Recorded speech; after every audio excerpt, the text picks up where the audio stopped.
Olá pessoal, eu me chamo Hugo Simões, faço parte do Centro Austríaco e também sou doutorando em estudos literários pela UFPR.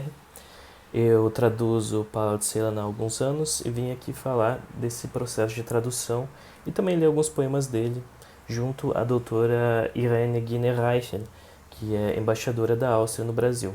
Então, vou começar com uma pequena nota biográfica do Celan. Ele nasceu para Pesach Anchel, em, esse Anchel é escrito em romeno Ansel, então vem daí também o anagrama que ele inventou como nome artístico lá nos anos 40, depois da Segunda Guerra Mundial. Ele nasceu em 1920 numa cidade chamada Czernowitz, ou Czernowitz, não sei, depende da pronúncia. Hoje ela está na Ucrânia, mas quando ele nasceu fazia parte da Romênia. E, na verdade, essa cidade e essa região chamada Bucovina, que é uma região tradicional assim de ocupação de judeus askenazes, que são esses judeus do leste e do centro europeu, muitos deles falantes de alemão, como é o caso da família do Celan. Essa região ela fazia parte do Império Austro-Húngaro até o final da Primeira Guerra Mundial. Então, o Celan não era propriamente um romeno, ele fazia parte dessa região da Bucovina. Claro que, bom, ele nasceu na Romênia, então ele é romeno, mas eu faço essa pequena observação porque é comum que a gente encontre na internet que ele era um poeta romeno. E ele de fato falava romeno, as primeiras publicações dos poemas dele saíram em romeno, é, mas ele fazia parte de uma região bem específica chamada Bucovina e dessa cidade, né, chamada Czernowitz ou Czernowitz. Então, como ele nasceu em 1920, há 100 anos atrás, este ano nós comemoramos o centenário do Celan, ele passou pela Segunda Guerra Mundial e ele estava numa região que foi completamente destruída, né? A região da Bucovina e a região do leste europeu e esse mundo judaico que existia nessas regiões. Ele já era poeta desde que era adolescente, era um grande leitor de literatura alemã, adorava então Goethe, Rilke, Hölderlin. Ele era muito politizado também e conhecia muito de filosofia.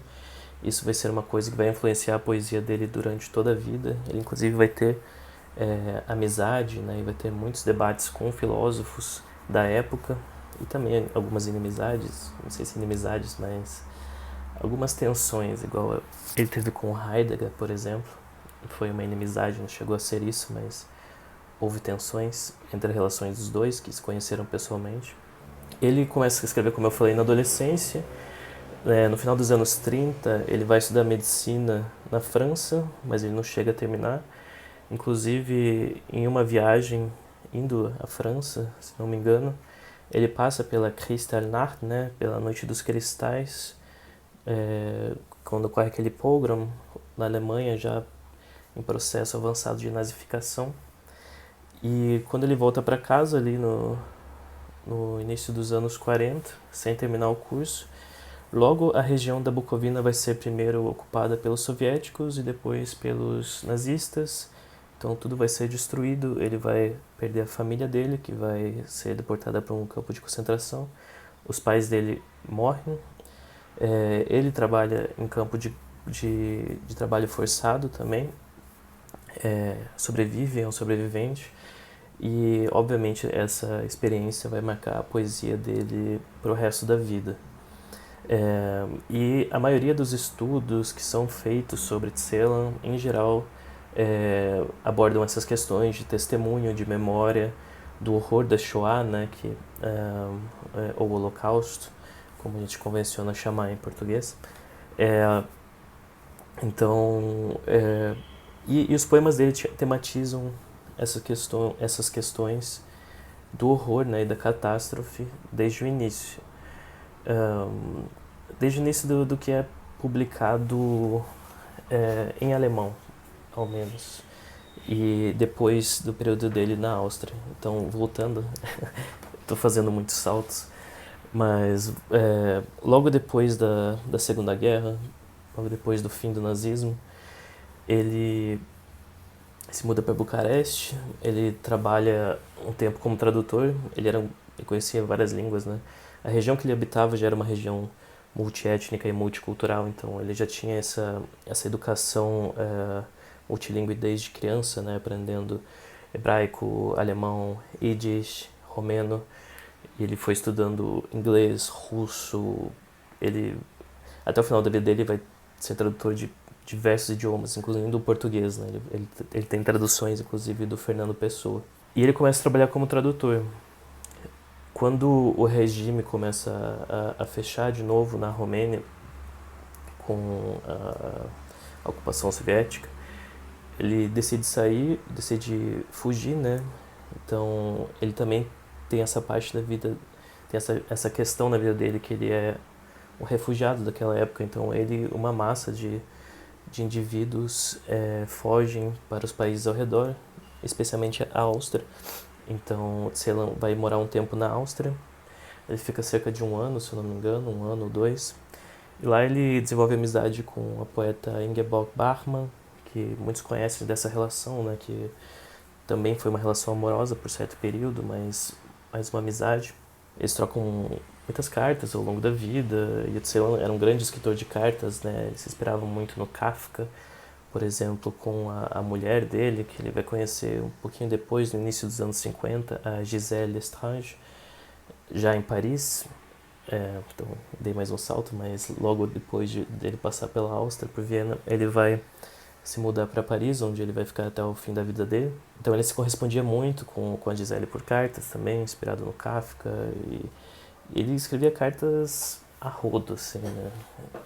Inclusive uma parte bastante interessante de pesquisar sobre a produção escrita dele. E cartas com figuras muito interessantes da época, por exemplo, o Adorno, que foi justamente quem fez aquela fala que escreveu, né, que não se poderia escrever poesia após Auschwitz, o que é meio mal interpretado pela crítica, geralmente com uma questão absoluta, mas ele estava querendo debater uma questão da estetização, né, do horror. E o Celan vai se contrapor a essa opinião da Adorno. Enfim, mas voltando, o Celan, quando ele se muda para Paris, ele conhece a Gisele, e lá ele publica em 52 o primeiro livro, considerado o primeiro livro, assim, em geral, né? Claro que ele tinha publicado, ainda na Romênia, alguns poemas, inclusive a famosa Todesfuge, que é a Fuga da Morte, né? Fuga no sentido musical, mas lá ele publica em romeno o Tango da Morte, baseado em experiências de pessoas que ficaram confinadas em campos de concentração. Alguns amigos dele que relataram para ele essas experiências, né? Então, por mais que na primeira publicação tenha aparecido como uma experiência direta dele, não foi exatamente isso, assim, ele pegou muitos relatos de sobreviventes e a partir disso também ele foi desenvolvendo a poética dele. Claro que também tem a experiência direta dele, né? Mas ele não foi exatamente para um campo de extermínio, né? Então na Áustria ele faz uma primeira publicação, mas essa publicação, por causa de erros de edição, ele resolve retirar, ficam poucos meses disponíveis, e na França, já na França, em 52, ele lança um primeiro volume, né, de poemas, e a partir de então ele vai lançar alguns volumes de poemas durante toda a vida. Ele vai dar aula em Paris, ele vai continuar sendo tradutor, e vão ter muitas questões que vão atormentar a vida dele, né? Vai ter uma acusação de plágio de uma mulher de um antigo amigo dele, que isso vai deixar ele muito mal. Vai ter a questão do antissemitismo renascer na Europa depois da Segunda Guerra Mundial, e isso fortalecer algumas manias de perseguição que ele tinha, alguns medos, obviamente, que ele tinha, alguns traumas. E ele sempre vai estar nesse paradigma, assim, do poeta, dessa língua de testemunho, né, do que ele fala e como isso é recepcionado e como o mundo acaba repetindo esses horrores e enfim. E mais uma questão tão importante quanto, que eu acho que é a parte, uma das partes mais revolucionárias da poesia dele, que é como ele transforma a língua alemã. Então, às vezes você encontra na internet falando que Celan é um poeta alemão, né? Isso é meio estranho, ele não era. Ele é um grande poeta em língua alemã, mas ao mesmo tempo ele faz um processo de transgredir aquela língua, de triturar aquela língua, de modificar aquela língua ao máximo possível para fazer um processo de desnazificação daquela língua, né? Esse é um debate que existe na Alemanha, alguns autores importantes se debruçam sobre essa questão de como o alemão foi influenciado, né, linguisticamente, como que algumas questões linguístico-identitárias ficaram atreladas ao nazismo, né, e o quanto que isso é traumático. Então, para ele era uma questão assim de trabalhar com esse binômio a vida toda, de Muttersprache e Muttersprache simultaneamente. Então, língua do assassino, que é a própria língua materna, que é a língua, para ele é a língua da mãe mesmo, né, que a mãe dele que tinha essa paixão pela literatura alemã que passou para ele. E a morte da mãe é uma questão muito dolorosa para ele, assim, tematizada lateralmente, às vezes diretamente na poesia, mas, por exemplo, um dos poemas que ele fala diretamente sobre essa questão, ele nunca publicou na vida, ele trabalhou a vida inteira em cima desse poema e ele nunca conseguiu publicar, que fala justamente sobre a morte da mãe dele, pelos nazistas. Então, ele trabalha muito essa questão da língua, e por isso também ele é conhecido como um poeta hermético, que era uma coisa, um rótulo que ele mesmo negava. Para ele era uma questão, a poesia assim, que ele fazia, e a poesia em si é uma questão de atenção, de você dar escuta, de você realmente se debruçar sobre aquilo. E eu acredito que muito disso tem também da tradição judaica dele, de relação com a linguagem, né, com a leitura, e quanto você vai relendo aquilo e criando novas interpretações, e quanto você tem de se debruçar sobre aqueles mínimos detalhes e pensar que tudo aquilo tem um significado, né? Mesmo aqueles silêncios que compõem a língua e o poema. E para o Celan, a obscuridade é de onde vem o poema, né? Não gosto de falar em essência, assim, mas está relacionado intimamente ao poema. Então, esse é o Celan. Ele vai viver até 1970. Então, nos anos 60, ele passou por muita coisa. Ele acabou tendo deteriorado o seu quadro mental.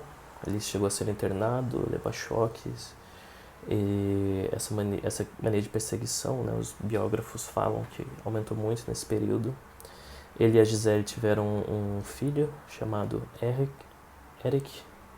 ou Eric em francês, que é quase anagrama de écrit, de escrever, né, ou escrita. E ele era muito próximo desse filho, mesmo quando ele e a Gisele se separaram de fato, né. Eles acabaram, no final da vida, o Tsela acabou morando sozinho, ela em outra casa, ele numa casa. E foi saindo dessa casa que em uma semana, lá em abril de 1970, ele foi até o Sena e provavelmente se jogou lá, né? Ninguém sabe direito sobre esses últimos dias dele. Ele deixou um poema escrito mais ou menos nessa época. O último poema que ele escreveu não foi publicado em livro, obviamente, assim como boa parte da poesia dele, inclusive poemas que a gente vai ler hoje, não foram publicados nos livros que ele lançou durante a vida. Mas o mais provável é que ele tenha pulado de uma ponte em Paris e se afogado, né? E então esse ano a gente comemora, né? A gente rememora tanto o nascimento do Celan, 100 anos atrás, mas também a sua morte 50 anos atrás. Ele, apesar dessa morte precoce, ele deixou uma obra extensa Ele ganhou 2 prêmios importantes, da cidade de Bremen e também do Georg Bühner, e fez falas muito importantes, que são tão importantes quanto a poesia dele nesses 2 eventos. Uma delas é muito conhecida, chamada O Meridiano. E, bom, eu já falei demais, esse vídeo vai ficar só um relato biográfico do Celan, se eu não parar de falar. Claro que a vida dele tem muitas questões interessantes, igual como eu falei pra vocês, ele estava vivo em Paris nos anos 60, ele estava escrevendo em maio de 68, ele conheceu Derrida, ele conheceu Adorno, ele conheceu o Heidegger em pessoa, ele trocou correspondências com todos esses grandes filósofos e pensadores que nós estudamos hoje em dia, e que já eram estudados à época, claro, mas que hoje são muito renomados, né? Ele estava lá no meio dessa Europa em reconstrução, e em algum momento ele acreditou que essa reconstrução talvez não tivesse acontecendo como deveria ser. Ele, um pouco antes de morrer também, em 69, ele visita Israel. Ele pensou em se mudar para a Palestina algumas vezes durante a vida, inclusive logo que ele saiu da Romênia. E essa visita foi muito impactante para ele. Inclusive ele fala isso em correspondências com amigos pessoais dele. Acho que com a própria Nelly Sachs ou com a Rosa Auslanda. Bom, agora eu vou ler alguns poemas do Celan e fazer comentários muito rápidos sobre eles. O primeiro se chama Corona, que foi um poema bastante divulgado esse ano, por causa acho que da questão de ter o mesmo nome que a doença e que nos afligiu nessa pandemia. Mas o nome Corona desse poema tem a ver com a ideia de fermata, que é um conceito musical que significa uma pausa. Então, assim, esse poema ele também foi publicado em 52, então ele faz parte do mesmo livro do Fuga da Morte. Assim como Fuga da Morte usa o conceito musical de fuga, e ele também vai ter um outro poema chamado Estreto, que também é um conceito musical, você vai conhecer muito de música e de botânica. Então, aqui é uma ideia um pouco diferente da nossa, mas ao mesmo tempo é interessante porque se liga também, né? Nós estamos vivendo uma pausa de algum modo. E essa corona, se vocês pesquisarem em teoria musical, essa coroa é uma pausa, né?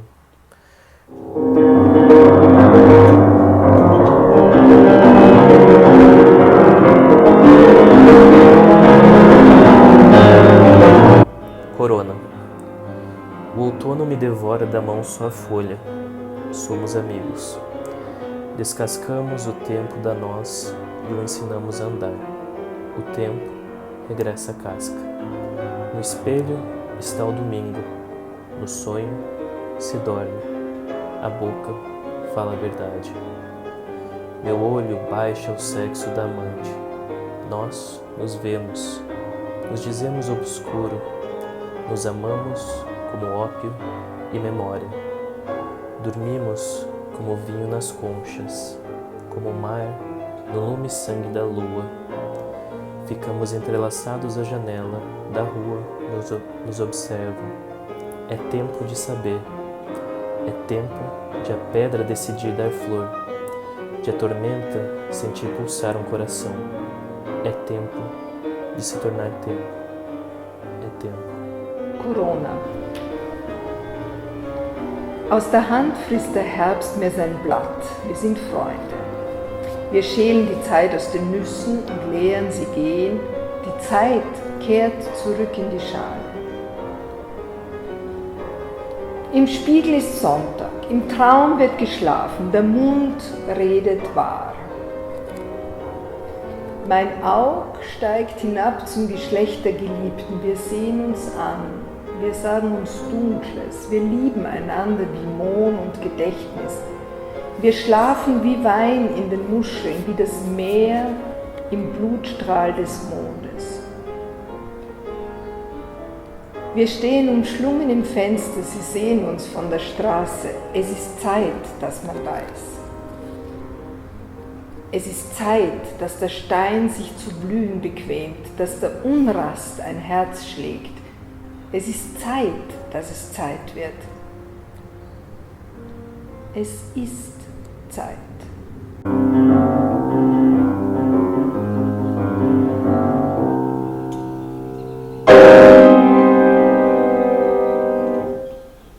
Lindíssimo, né? Esse é meu comentário, meu comentário especializado sobre o poema. Tem uma questão interessante aqui, um dos versos fala: nos amamos como ópio e memória, e esse vai ser justamente o nome do livro, desse primeiro livro, Ópio e Memória. O próximo poema que eu escolhi se chama Wie du, como você. E esse poema ele foi publicado na coletânea Lichtzwang, que é uma coisa como pressão de luz, força de luz, coação de luz. Ele foi escrito em 67 e eu trouxe uma tradução que eu fiz na época do mestrado. Então eu trabalhei com o Tzela no mestrado e eu tentava fazer um procedimento no português que fosse parecido com o que ele fazia com o alemão. Com o alemão, além de quebrar a linguagem, como eu já comentei com vocês, ele também enchia a língua de hebraicizações e yiddishizações. Então ele permeava a língua de evidências daquela relação centenária, né, entre a construção da pátria, das pátrias que tem língua alemã e as suas populações judaicas. O próprio Yiddish é uma prova, né, uma evidência dessa relação entre esses dois povos, essas duas culturas. E ele evidencia isso, né? Uma das formas que ele faz, inclusive, para desnazificar a língua é trazer de volta essas evidências desses encontros antigos que existem entre populações judaicas e pessoas falantes de alemão, enquanto que muitos dos falantes do alemão sempre foram também judeus. E o que eu faço no português, o que eu fiz no mestrado e a minha dissertação, caso vocês se interessem, está disponível gratuitamente, tanto no sistema de bibliotecas da UFPR quanto na minha página do academia.edu. É só digitar lá Hugo Simões, vocês me encontram. E o que eu fiz lá foi tentar fazer esse processo de rememoração no português a partir de vocábulos e construtos de línguas ameríndias. E daí eu faço um debate sobre memória e essa questão da nossa língua também, né? Que também nós temos nossos apagamentos sobre a nossa língua, né? E um deles é justamente esse. Enfim, esse poema se chama Como Você se extingue em mim. Ainda no último nosso rado de alento se fixa com um teco de vida. Wie du dich ausstirbst in mir, noch im letzten, zerschlissenen Knoten Atems steckst du mit einem Splitter Leben. Então, bom, como vocês não podem ver o poema, eu trabalhei também com essa questão do Shibboleth, que o Derrida fala, quando fala da poética do Tzela, que é uma possibilidade de você ter uma palavra que é falada de duas maneiras diferentes, de maneira bifurcada.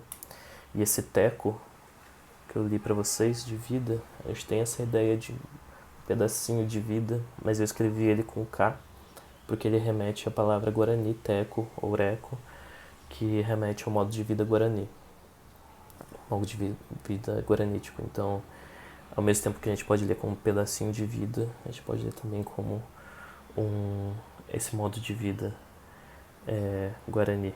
O quarto poema que eu escolhi pra gente ler se chama Para Eric, Für Eric, que é o filho dele.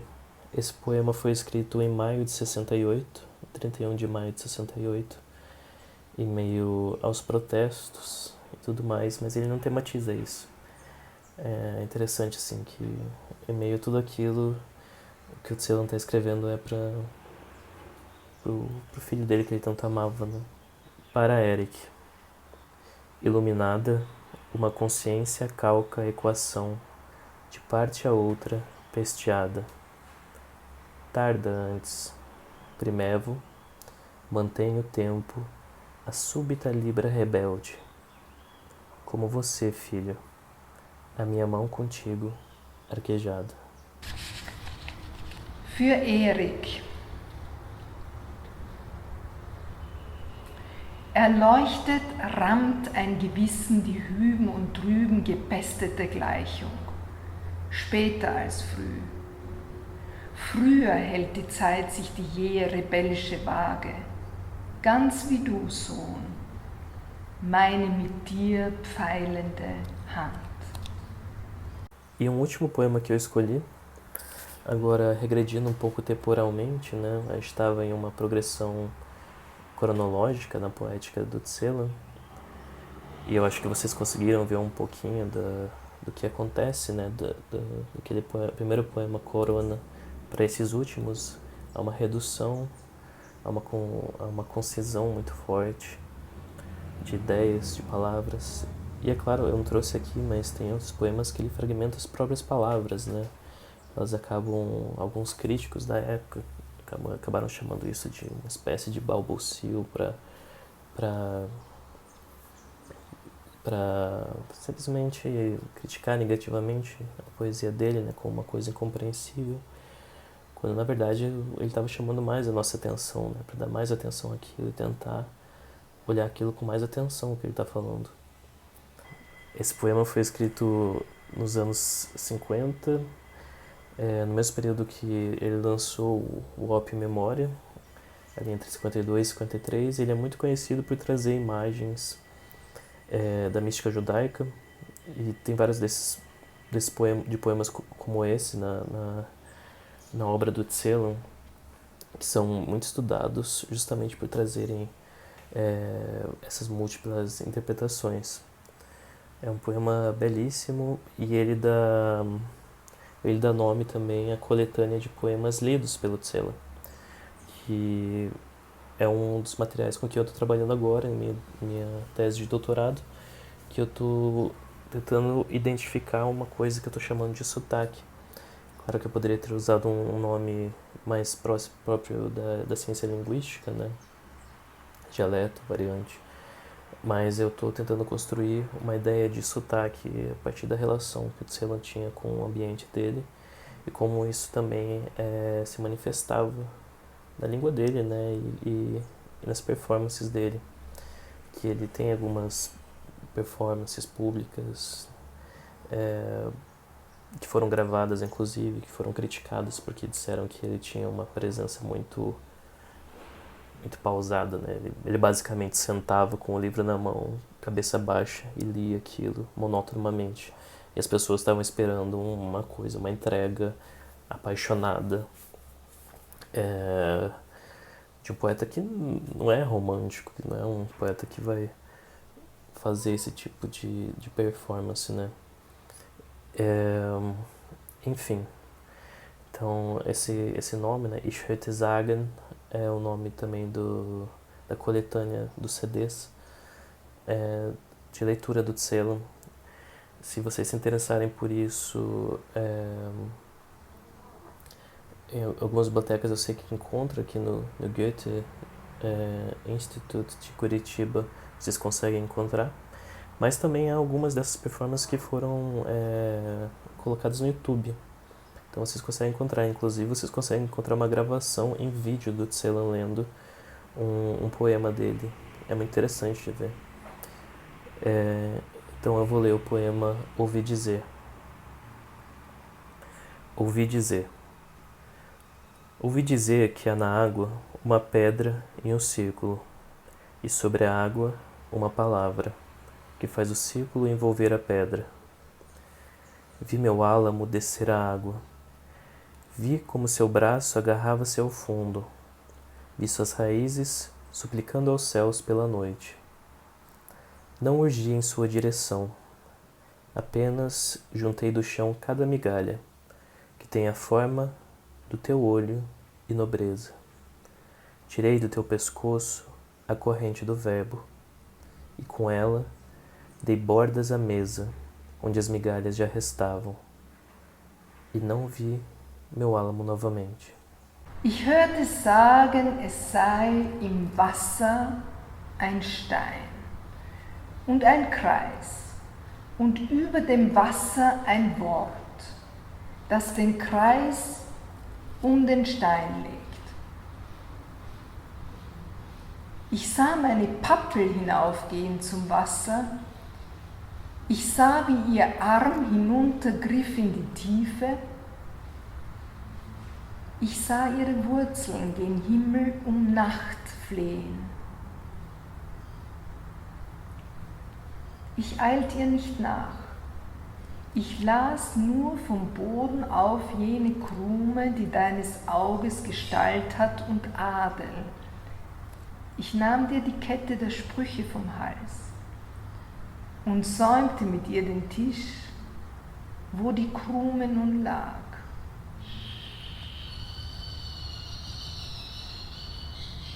Und sah meine Pappel